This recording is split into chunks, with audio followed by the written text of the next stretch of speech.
Yes sir, good morning ulit sa ating lahat mga Lodi Kicks. Dahil weekend na naman, pakuya-kuya ko muna si Kuyang Guard. Yan, ito na, 35 days to go. Tigaan na. So biglang nag-ibayabang. Paano ba?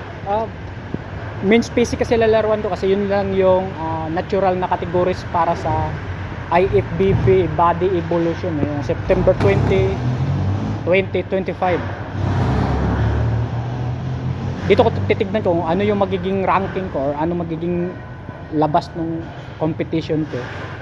Saka ako mag-decide kung mag-bulking ba ako ng ilang taon or maglalaro na naman ulit next year.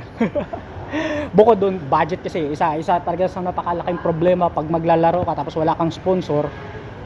Wala, at saka wala rin talaga akong balak magpa-sponsor pag mga personal na tao lang yung nag-sponsor.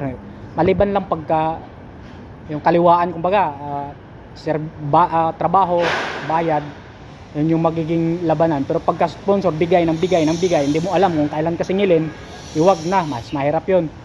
Kasi baka singilin ka ng one time ng mga bagay na hindi mo kayang ibigay, di mauwi sa samaan ng loob.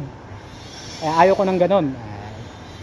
Di bali na mahirap talaga siya iraos, makakaya naman din.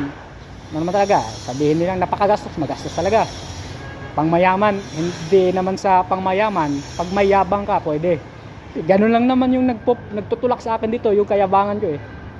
Sabihin, kaya ko kahit pangkaraniwan lang yung kita natin, kaya pa rin natin maglaro o sumampa.